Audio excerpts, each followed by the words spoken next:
Hey everybody, welcome back to the channel. I appreciate your time. Thank you for watching. Sorry, I'm in a parking lot and my head will always be on a swivel, which is why I say be safe and stay vigilant, right? And carry a gun.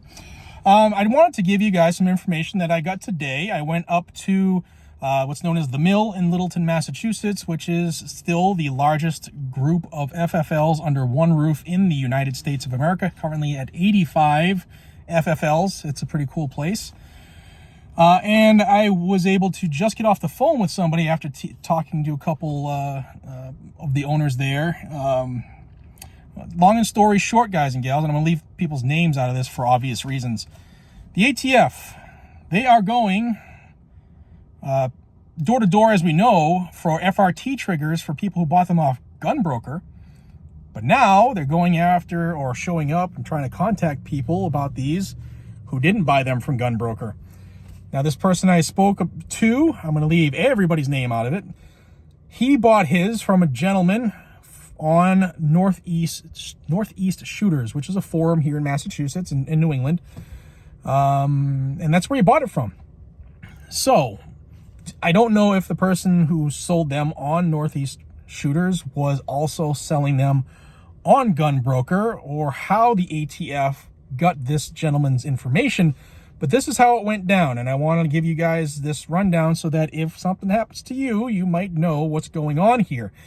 I'm also going to say before I jump into this is you should talk to an attorney for several reasons, because the ATF is coming at this because they made a rule. You know, they're the kings of the land. They made a rule and decided that this forced reset trigger, which does not meet the definition of a machine gun, nor does a slidey piece of plastic, but they're considering them machine guns. So if you have an FRT, a force reset trigger, a wide open trigger, or an Alamo 15, yada, yada, yada, they are considering those post-86 illegal, non-transferable machine guns. Okay? So because of that, I strongly recommend that you do not talk to the ATF if you don't have to. I strongly recommend you call an attorney and follow the attorney's advice. Let the attorney talk for you. Here in Massachusetts, I have a good friend who is the 2A attorney in Massachusetts, Andrew Kuchar. And I just called him, and I'll be talking to him shortly about this as well. So here's how the rundown, how it worked. All right, so this gentleman, again, I'm going to leave his name off, got a random phone call on Wednesday, today is Sunday, from a phone number from New Haven, Connecticut. He didn't know the number, so like most of us, I don't know a number from wherever, then I'm not answering it. So he ignored it. The call didn't leave a voicemail.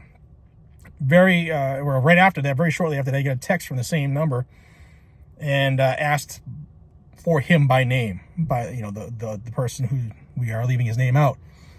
Didn't know who it was, so he said no. And then the person replied disregard. The next day, another phone call.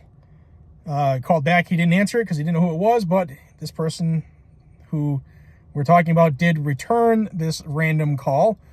And at that point, the person on the other end said he was with the ATF and that he needed to touch base with him immediately because it came to his attention that, person X, Mr. X, had purchased a forced reset trigger. He did tell him that we know you bought it when they were legal, but, we have blah, blah, blah, blah, blah. It's now a machine gun according to us because we're the kings of the land.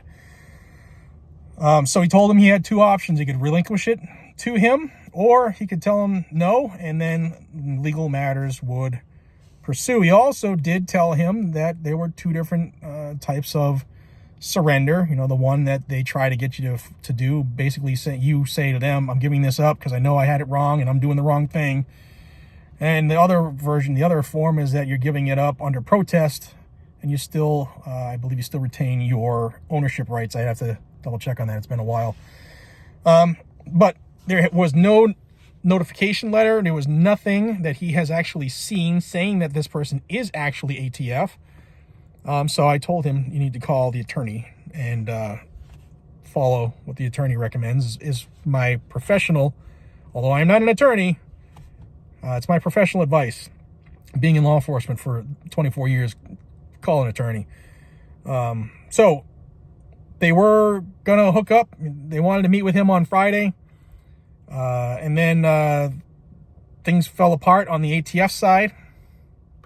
So now they're going to try to meet with him on Monday, but I told him call the attorney today and see what he says to do. So the long and the short of it is they're now, the ATF are now visiting or trying to visit people in Massachusetts for forced reset triggers. I've done a couple videos on this when the ATF gave orders to the field offices telling them to go get them, to try to get people to surrender them. So know that this is actually still going on. Even though lawsuits are still going on, the ATF is still going to be ATF, and they're going to try to make law when they don't have the ability to make law because they're not elected, they're just bureaucrats. But yeah, I just wanted to get that information out there because that's kind of important. It's really important, actually, that they're still going after people for this trigger that they're considering a machine gun. So I would recommend calling your attorney and listening to your attorney and following through with your attorney. And make sure it's a Second Amendment type attorney, no matter where you live in this country, because you want somebody who's well-versed in this area, what the definition of a friggin' machine gun is, not just some defense attorney who's looking to sell you out and make $50. All right, guys, be safe, stay vigilant, and carry a gun to keep you, your friends, your family, your community safe. If you have not been to the Mill in Littleton, check it out. Great place. A lot of great guys and gals running businesses there. Go say hi, spend a couple bucks. They are doing the right thing in a communist nation of Massachusetts. I'll see you in the next one. Take care.